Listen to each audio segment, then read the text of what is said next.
Hello, school staff members.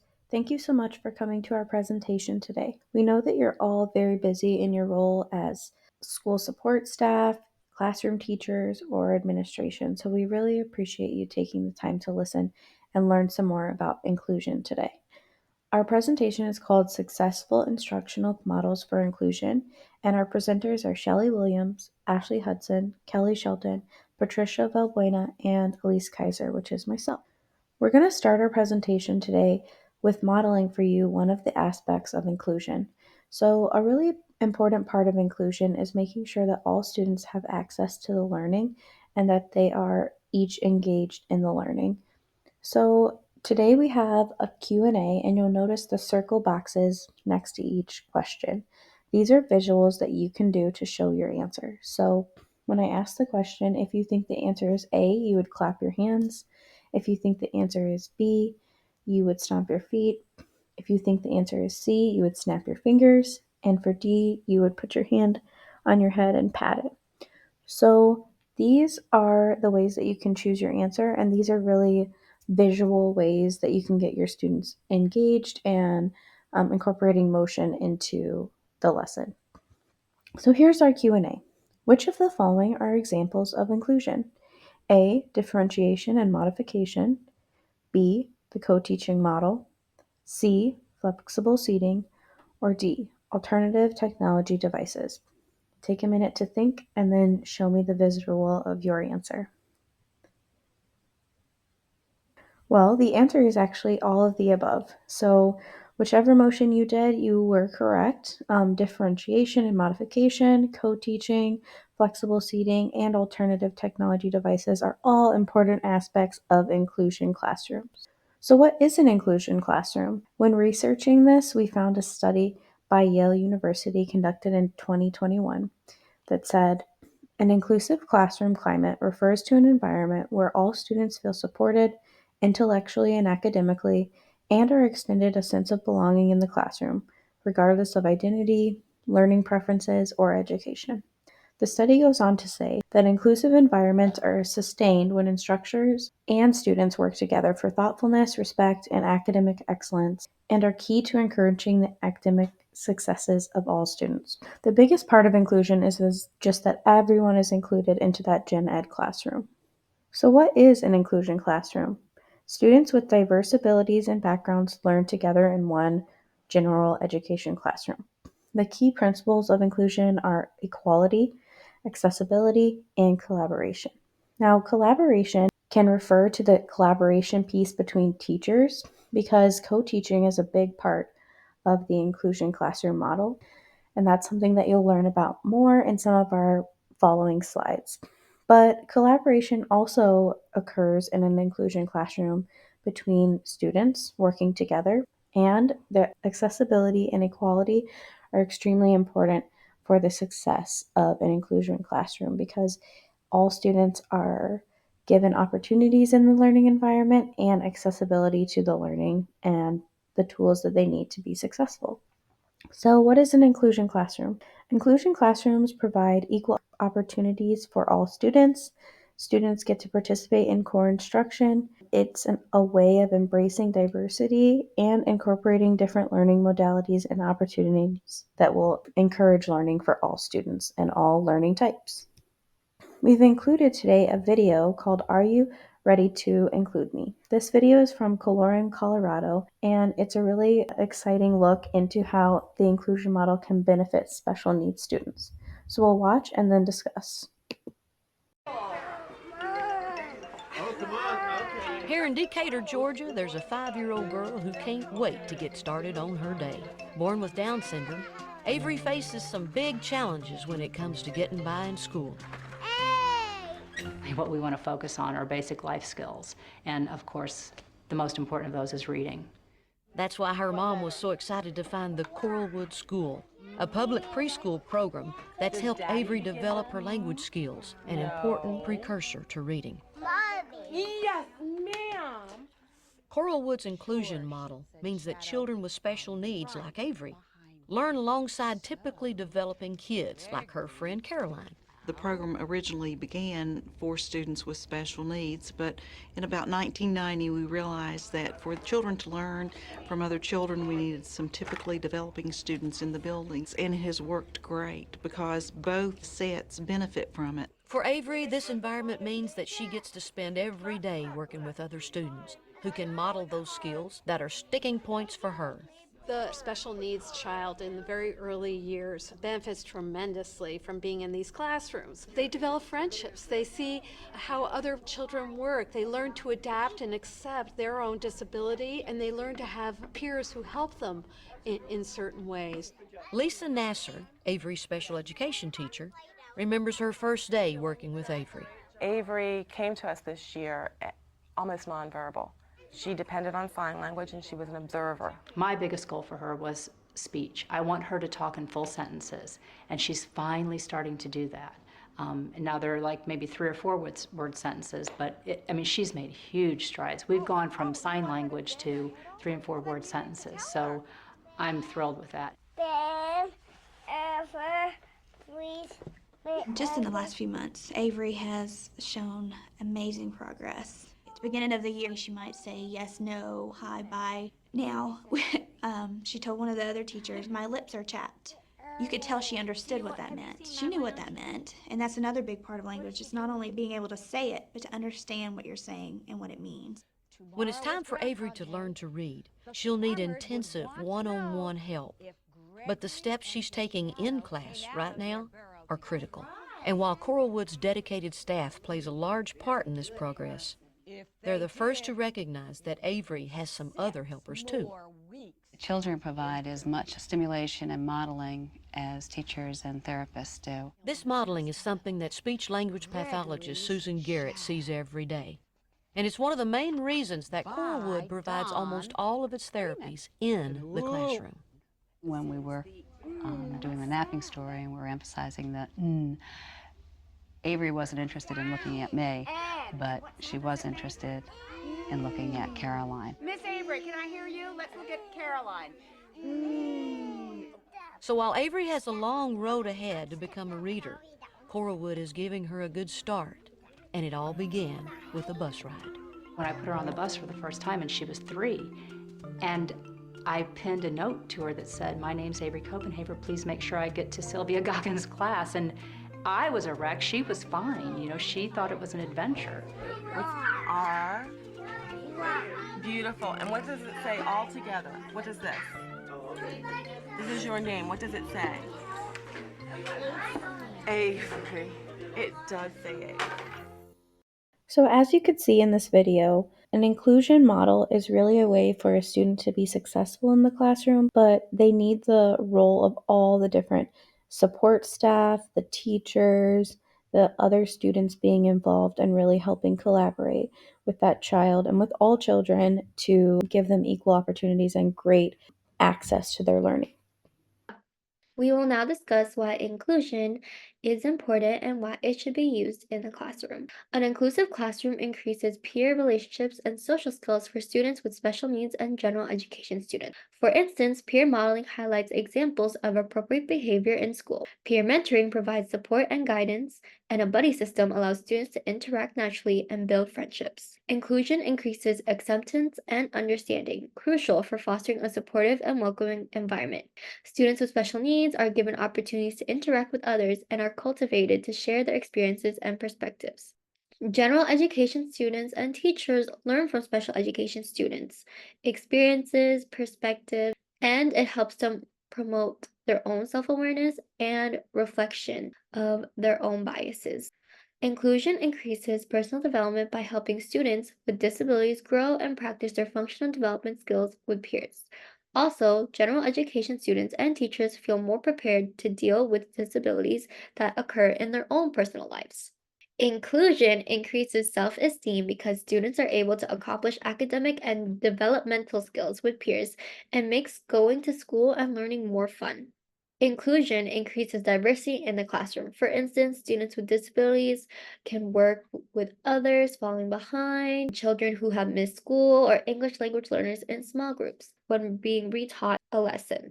Inclusion celebrates interests and experiences of all learners, not just special education students. Students can learn from each other's experiences and promotes inclusive language and behavior in the classroom by using respectful language. The Institute of Disability at the University of New Hampshire collected research about the benefits of inclusion classrooms. They emphasized that students' performance and test scores in reading and math increase. Students with special needs are learning in a whole group setting and have the opportunity to be retaught or provide additional practice of content learned. Like the previous slide, attendance had increased since the views of school and learning were more positive. One thing to note is that an inclusion classroom increases collaboration with the IEP team. For instance, general and special education teachers collaborate and co-teach to provide effective instruction for all students. The clinicians can push in the classroom to provide necessary services like social work, speech, or occupational therapy in a whole group setting. One research emphasizes that teachers are more confident in working and teaching students with disabilities in an inclusion setting. Also, it reiterates improved communication skills since students with special needs can interact with other students and share what they have learned. For instance, they could raise their hand or talk with peers during a turn and talk to talk about the lessons or the content learned. Now we're going to talk about the 6 co-teaching models. Each one of these models has its own pros and cons to it, but if you would like, after this presentation is over, if you would like to watch a video of a classroom doing each of these models, you can. If you just hover over the title, there is a link to a video that you can watch and also listen to some testimonies from the teachers who implement them. The first one we're going to talk about is station teaching, and it's much like doing stations in your classroom. You will have the students broken up into diverse groups, and each teacher would teach a different content topic, then would allow the students to rotate through the stations so they could work with each teacher and then also independently. So this is not a co-teaching model that would be an example for having students just work independently the whole class time. This is a model where they would rotate through at the pace of the teacher's discretion, but they would rotate to be able to learn and practice each piece of the content. One of the goals for these co-teaching models that you will see or a trend would be to decrease the student to teacher ratio.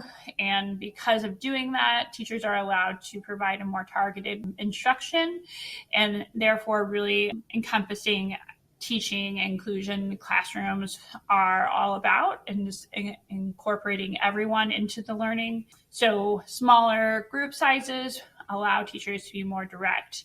And another trend that you're going to see as we go through these teaching models, the expectations are the teachers are going to plan for instruction. That collaborative piece, that planning piece, it is not something that one teacher just hands the other teacher, this is what you're doing. It is very much a collaborative experience between both teachers involved. So between both special education teacher and the general education teacher. Second co-teaching model that we're going to talk about is called parallel teaching. And if you notice up in the top right-hand corner, you kind of see a bird's eye view of what these would look like in a classroom. But parallel teaching is when the class is divided up into 2 groups based off of what a teaching style those students would respond best to. And then that's how they are paired. Learning styles, teaching styles, that kind of thing, to add another layer of opportunity for these students to learn. Again, the goal is to decrease the student-to-teacher ratio, to provide more direct, more specialized instruction for our students. So once the class is divided in half and teaching is happening, one of the things that you might think that we would run into an issue with is noise level. You get all these bodies in the room. However, the more practice with this strategy and with all of the co-teaching models, I think the better the students respond to it. For this co-teaching model in particular, all parties involved need to be responsible for noise, which I know coming from the gen ed classroom side of it is that my voice kind of carries and I need it to be carried across the room sometimes. But with another teacher in there, all parties involved need to be responsible for the noise level to make sure that all students are able to hear and listen to their teacher. And the next co-teaching model is the alternative teaching. Again, you can look up in the corner and kind of get an idea of what that might look like. Teachers will work with small groups for a period of time to provide interventions, modified instruction, or enrichment. So this is very much a responsive teaching experience, a responsive teaching model. This model is based off of data from your students. So the SPED and the Gen Ed teachers, again, work collaboratively to collect data, to analyze the data to determine which students would need which type of support, and then they would plan together accordingly. So one teacher would take a large group and another would take a small group, all still in the same space, but they would have different purposes. So whether you have students that need remediation, whether you have students that need to be accelerated past that particular grade level, whatever that may be, this allows for that to take place. The one caution that we would say with this co-teaching model is that when done too much and with the idea of, I will just take these students to a different classroom to work on this maybe remediation or this reteaching, then that grays the area of, is it inclusion or is it a pull-out experience? Small groups, small group instruction is only done for a short amount of time. It is not meant to be there for a whole class block. But again, it's to be direct. It's to provide that direct instruction where it is needed. And collaboration between teachers to provide this instruction is really a key component. Hi, my name is Shelley Williams, and I'm going to be presenting the next 3 co-teaching approaches within the co-teaching model. So this team teaching, this approach, is one of my favorites. This, as you can see from the diagram in the right-hand corner, is an entire classroom of students with 2 teachers teaching. You'll notice that in this model, both teachers are going to be equally engaged. It's often called feeding off of one another, where one teacher may say something and give some instruction, and then another teacher will, kind of pop in and say something else and give some more instruction, and it kind of goes back and forth. Teachers do, though, prior to teaching the lesson, plan together. They make sure that they're assessing together, they're taking care of classroom management together, but they do kind of identify who's going to teach what based on their strengths and preferences. This approach can be difficult to perfect until teachers have developed a really strong co-teaching relationship. So this may take a year or so. It may take a little longer depending on the people who are co-teaching together. It is recommended that you use occasionally no more than 20% of the daily or weekly lesson plan on the average. And a caution for this approach is that team teaching is generally considered the hardest format to implement, as both teachers must equally be prepared and knowledgeable about the lesson content. But the teachers who achieve this level of partnership often state their preference for co-teaching in the future. So once that relationship's developed, once they can trust and depend on one another and work together effectively, it becomes one of the most favorite approaches to co-teaching because it lightens that load for both. It benefits the students because you have 2 adults supporting the same amount of students as generally one teacher would support. All right, the next approach is called One Teach, One Assist. And again, you'll notice from the model that this is a classroom of students. You have a lead teacher, and then you have a teacher who's moving around the classroom, providing support. The support may be for monitoring on-task behaviors, asking and answering questions, and distributing materials. This approach can sometimes be overused and should only be used when one teacher is not confident in the content of a particular lesson or when a lesson requires a significant amount of materials or independent work from students. You want to make sure that you're using this seldomly, ideally under 10% of the time. So a caution, too, to think about and consider is if it's used too often with the same teacher always taking the instructional lead and then one teacher always being the assist teacher, it can lead to students seeing one teacher as the authority over the other teacher. And we want to be careful not to do that. So if you're using this model at times or this approach, want to make sure you're switching back and forth, and that the same teacher is not always the lead teacher, and the same teacher who's assisting is not always the same teacher assisting, that you're kind of taking turns. The next approach is called one teach, one observe. And again, if you look at the model, you'll notice that this is a classroom of teachers. You have a lead teacher, and then you have a teacher observing in the background. The reason that a teacher may do this may be to collect some data. Maybe they're collecting some academic or social behavior data to help improve instruction and guide instruction in the future. The observer may also be collecting data for the other teacher on the teacher's instructional practices as well. So this is kind of like an instructional coach coming into the classroom, or a fellow teacher coming in and saying, hey, we're going to try this cool lesson, and I want you to sit in the back and observe me and give me some feedback. Tell me how I'm doing. The one teach, one observe is often used when specific data needs need to be collected in order to inform instruction or determine student progress. This approach also allows teachers to observe one another in order to better improve their instruction. It's recommended to use frequently, but for short periods of time, so no more than like 15 minutes. And the caution for this approach is if it's, again, used too often with the same teacher always being the instructional lead, the students are going to see one teacher as the authority over the other teacher. So again, be mindful and take turns if you're using this approach. The last slide that I'd like to share with you is a co-teaching is and is not chart. Oftentimes, co-teaching can be misunderstood and the lines can be crossed a little bit. So hopefully this chart will help clear up any misunderstandings that you may have about co-teaching. So I'm going to explain the first column, what co-teaching is. You'll understand that as I go through this, you're like, oh, I've already heard this in all your other slides. And you're right. This is just kind of a summary of that. So co-teaching is conducted in the same physical environment. Co-teaching is two or more teachers with various areas of expertise who collaborate to meet the needs of diverse students together in the same environment. So it could be a general ed teacher and a special ed teacher. It could be a general ed teacher and an MLEL teacher. It could be a general education teacher and a speech teacher, or a special education teacher and a speech teacher. So there's lots of different combinations.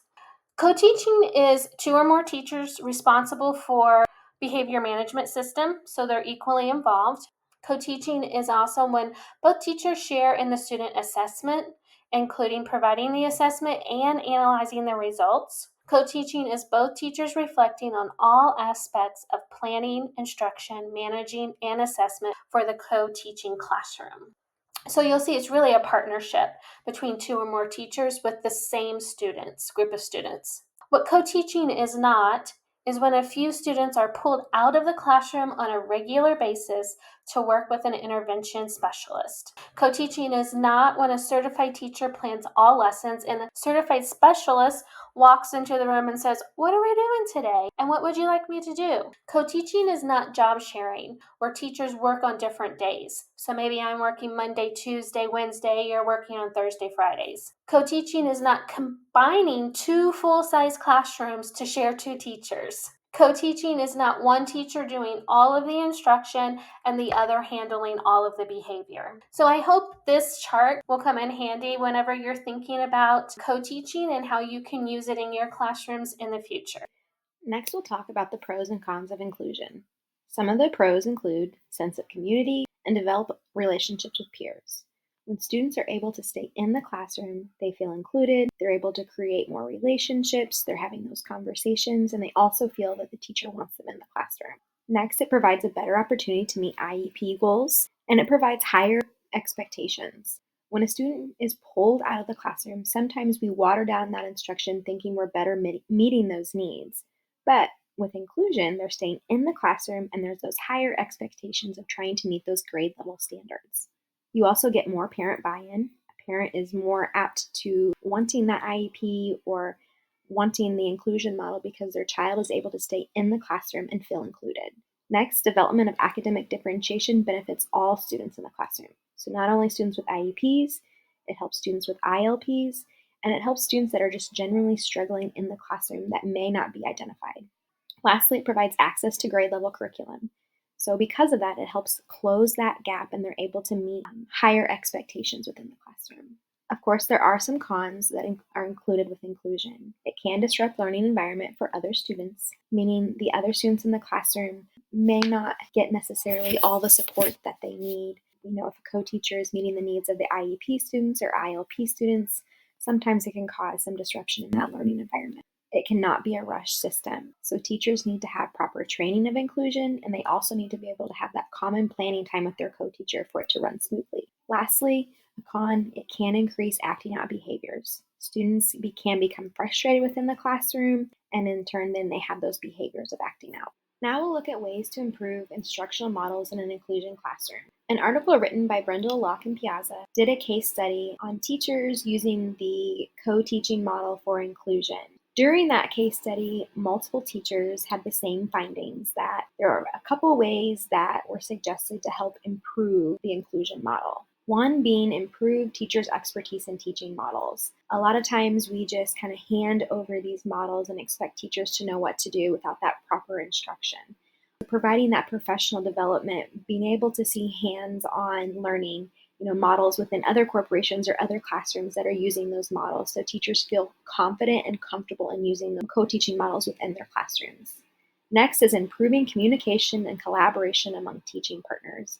This is one of the biggest recommendations found in the article.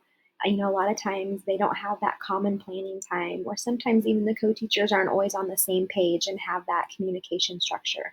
So finding that common planning time and being able to create that communication among the co-teachers is huge in ensuring that the inclusion model can run smoothly. Co-teachers is huge in ensuring that the inclusion model can run smoothly and be successful. When researching ways to improve inclusion instructional models, we found a 2017 study by Faraklis conducted by the International Journal of Special Education, and that study demonstrated that teachers who participated in training for co-teaching practices were able to enhance their fidelity to the models in the classroom, and they were able to improve the outcome for students. So this really showed that a great way to improve inclusion in instructional models is to really hone into your co-teaching practice, make sure you're giving you and your co-teacher plan time to work together and really collaborate, and kind of use the skills that both teachers have to help make that inclusion model more inclusive and beneficial for all students and staff. Here we are at another Q&A. So again, you'll show me a signal to share your answer. So who can benefit from an inclusion model? Teachers, EL students, students with IEPs, general education students, or high ability students? Choose the answer that makes the most sense to you by showing me one of the hand motions, and then we will talk about it. So just like last time, this is also an all of the above answer. Teachers benefit from the inclusion model because they're given co-teaching partners who they can really balance off of, and they're also seeing a lot more gains with their students and their abilities through the inclusion model. EL students are better benefited because they're included into the classroom setting. They're receiving push-in services from EL specialists, but they're not having to miss instruction time. Students with IEPs or some kind of support staff member there to help them with general education classroom instruction, but they're still able to participate within the classroom.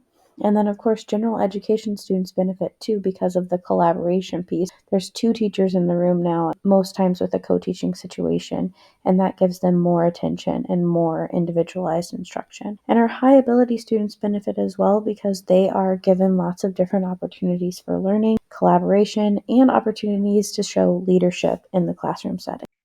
Here are some additional resources to look at if you want to learn more about inclusion and additional instructional strategies. Thank you for listening to our presentation. I hope you learned something new about inclusion and the co-teaching model. We not only celebrate diversity, but also enrich our learning and work together in an inclusive classroom, making everyone feel welcomed and valued. These are the references we used in our presentation. Thank you for listening.